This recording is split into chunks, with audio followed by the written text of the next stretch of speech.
Hello বন্ধুরা, তোমরা কেমন আছো? আশা করি তোমরা সুস্থ আর ভালো আছো। ট্রাভেল উইথ প্রভাতের আরও একটা ব্লগে তোমাদের স্বাগত। বন্ধুরা, আমার পিছনে দেখো, এই যে সেই স্বামীনারায়ণ টেম্পল, এই স্বামীনারায়ণ টেম্পল, এটা 7টা শিখর রয়েছে এই মন্দিরের। আর মন্দিরের দুটো পার্ট রয়েছে, মেন নিচের পার্ট, সেই নিচের পার্ট। আজকে আমরা যাব পৈলানের স্বামীনারায়ণ মন্দির দেখতে। এখন আমি পুরো রেডি, 4:05 বাজে, চলো বেরিয়ে পড়ি। সোনারপুর থেকে বাইকে 45 মিনিট মতো সময় লেগেছিল এই মন্দিরে আসতে আমার। তোমরা মন্দিরে কিভাবে আসবে, মন্দির কখন খোলা থাকে, ভোগ প্রসাদ কখন পাবে, সমস্ত ডিটেলস এই ভিডিওতে পেয়ে যাবে। ভিডিওটা স্কিপ না করে সম্পূর্ণটা দেখার অনুরোধ রইল। তোমরা এই স্বামীনারায়ণ মন্দিরে আসবে কিভাবে? যদি ট্রেন ধরে আসো তাহলে মাঝেরহাট স্টেশনে নামতে হবে।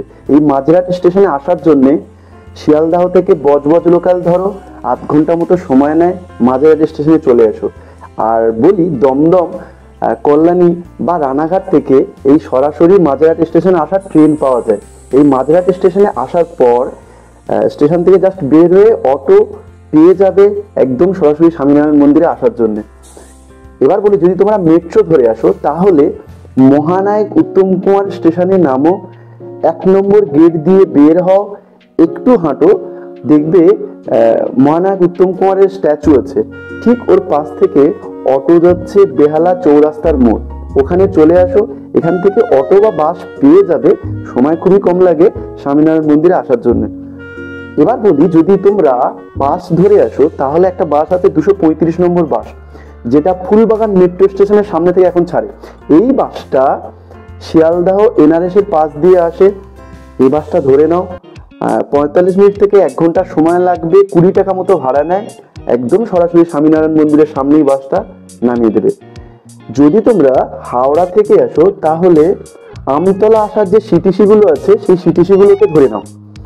এই সিটিসি গুলো সরাসরি স্বামীনারায়ণ মন্দিরের সামনে। এভাবে কোনো সমস্যা ছাড়াই তোমরা মন্দিরের সামনে চলে আসতে পারবে। মন্দিরের মূল গেটের ঠিক বাইরে এই জলাশয়ে দেখো প্রচুর মাছ ছাড়া রয়েছে। এখানে 10 টাকার মুড়ি কিনতে পাওয়া যায়, সেগুলো ওই মাছগুলোকে খেতে দিলে মাছগুলো এভাবে লাফালাফি করতে থাকে, যা দারুণ লাগে। গেটের সামনে নোটিশ বোর্ডে লেখা আছে দেখো, 7:30 থেকে 12টা সকাল আর 4টে থেকে 8টা সন্ধে মন্দির খোলা থাকে। এই গেটের একটু ডান দিকে বাইকের পার্কিং জোন রয়েছে, সেখানে আমার গাড়িটা রাখলাম। মন্দিরের সেবায়ত এই ভাইয়ের থেকে গাড়ি পার্কিং এর ব্যাপারে একটু ইনফরমেশন নিয়ে নিন। বাইকগুলো কত পার্কিং না হয়? Bike 20 rupees. 20 রুপিস? আর অটো? অটো 30। আর বড় গাড়ি এলে 50 মানে 50। আর এই 4 হুইলার গুলো, এগুলো 4 হুইলার এইটা 50 একই। ওই একই। আর যদি বাস বা এরকম কোনো পার্কিং এর ব্যবস্থা আছে এখানে? হ্যাঁ আছে। আচ্ছা না? হ্যাঁ আচ্ছা, ঠিক আছে, ধন্যবাদ ভাই। এই পার্কিং জোনের সামনে রয়েছে টয়লেট, আপনারা ব্যবহার করতে পারেন। অসাধারণ চোখ ধাঁধানো কারিগরি দক্ষতা ও অপূর্ব সুন্দর স্থাপত্যের নিদর্শন হলো পৈলানের এই মন্দির। আর মন্দিরের গায়ে রয়েছে খুব সূক্ষ্ম সূক্ষ্ম শিল্পের নিদর্শন। বন্ধুরা, প্রবেশ করে গেলাম স্বামীনারায়ণ টেম্পল পৈলানের। এটা বলতে পারি কলকাতার সব থেকে বড় মন্দির, কারণ 200 একর জমির উপরে এই মন্দিরটা 10 বছরের পরিশ্রমে তৈরি হয়েছে। 2014 সালে আনুষ্ঠানিকভাবে এই মন্দিরের উদ্বোধন হয়েছে। মন্দির প্রাঙ্গণটা কত সুন্দর দেখো, ক্যামেরাটা ঘুরিয়ে একবার তোমাদেরকে দেখাই, দেখে মনে হবে যে আমরা রাজস্থান বা গুজরাটের কোনো এক মন্দির বা স্থাপত্যের সামনে চলে এসেছি। এটা ঠিক 1822 সালে গুজরাটে ভগবান স্বামী নারায়ণের নামে তার ভক্তরা প্রথম একটি মন্দির নির্মাণ করে। বর্তমানে এই ভগবানের নামে সারা পৃথিবী জুড়ে 1000-এরও বেশি মন্দির রয়েছে। সুন্দর, খুব সুন্দর কারুকার্য করা মন্দিরটা, মানে চোখ জুড়িয়ে যাওয়ার মতো কারুকার্য রয়েছে। আর মন্দিরটা দেখো, শেখর দেউল স্টাইলের এই মন্দির। এখানে প্রায় 400 জন সেবায়ত আর মুনি ঋষির ছবি বেশ সুন্দর করে এরা এই মন্দির গায়ে ফুটিয়ে তুলেছে। দেখো মন্দিরটার গায়ে খুব সুন্দর যেমন অলংকারের কাজ রয়েছে, আর তার সাথে সাথে দেখো এই যে মূর্তি ভাস্কর্যগুলোও রয়েছে। একটা একটা জিনিস এই মন্দির সম্পর্কে বিশেষভাবে যেটা মানে বলতেই হয় যে এই মন্দিরটা কোনো রকম লোহা বা কংক্রিট এ ধরনের কিছু ব্যবহার করা হয়নি। রাজস্থানের লাল বেলে পাথর আর মার্বেল পাথর দিয়ে পুরো মন্দিরটাকে নির্মাণ করা হয়েছে।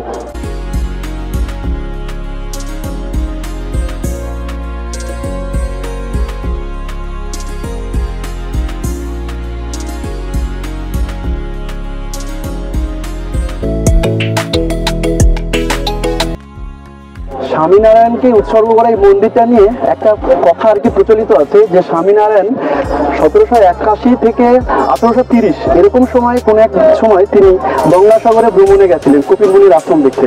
তো সেই সময় এই মন্দিরের এই যে যেখানে মন্দিরটা নির্মাণ হয়েছে সেই মন্দিরের রাস্তা তিনি ধরে তিনি কপিল মুনির আশ্রমে গিয়েছিলেন।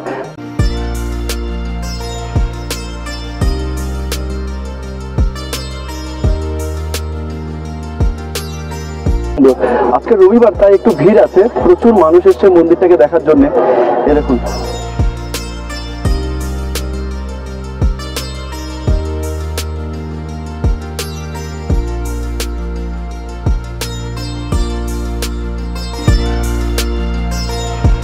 আমার পিছনের জায়গাগুলো দেখুন, এগুলো বেশ সুন্দর, তবে এইগুলো এখানে নামা নিষেধ রয়েছে। এখানে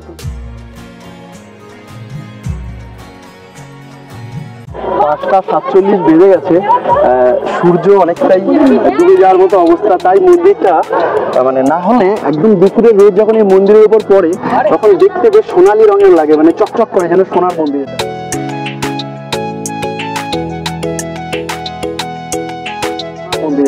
এই মন্দিরে বেশ দুটো রকম দৃশ্য দেখা যায়, এক দুপুরবেলায় সোনালী রঙের লাগে মন্দির, আর রাতের বেলা সুন্দর আলো জ্বলার পরে আপনাদেরকে দেখাতে পারবো যে এখানে বেশ আলো আধারি একটা সুন্দর দৃশ্য দেখে মন্দিরের উপর ফুটে ওঠে।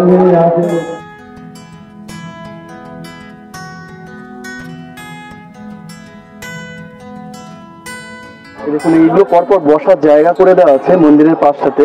হ্যাঁ, এই যে জায়গাগুলো, আচ্ছা দেখায় আপনাদেরকে।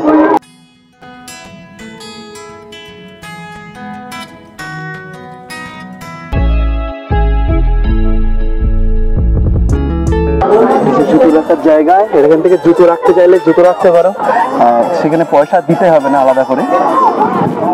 দাদা আপনি বলুন মন্দিরটা কেমন দেখলেন আর কোথা থেকে এসেছেন আপনি? আমরা এসেছি বাটানগর থেকে। এসেছি আজকে রবিবারে বিকেলটা একটু আলাদাভাবে কাটাবার জন্য একটু বেরিয়ে পড়েছি কাছাকাছির মধ্যেই। কেমন দেখলেন মন্দিরটা? খুবই ভালো মন্দিরটা, ভেতরে কারুকার্য দেখার মতো। কলকাতার বুকে এত সুন্দর একটা বড় মন্দির, কলকাতার বুকে এত বড় জায়গায় এত সুন্দর একটা মন্দির মানে খুব রেয়ার পাওয়া যায়, কমই।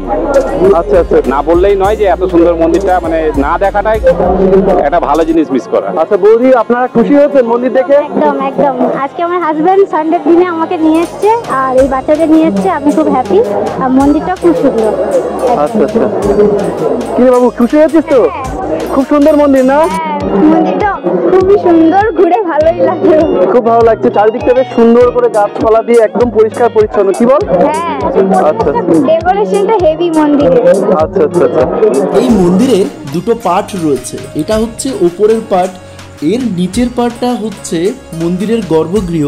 সেখানে ভগবান স্বামীনারায়ণের একটি সোনার মূর্তি রয়েছে। 50 টাকা দিলে প্রসাদ ও ভগবানের মূর্তিতে জল অভিষিক্ত করা যাবে।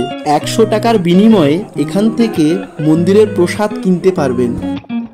ভগবান স্বামীনারায়ণের সাথে এই মন্দিরে পূজিত হন রাম, সীতা, হনুমান, শিব ও পার্বতী।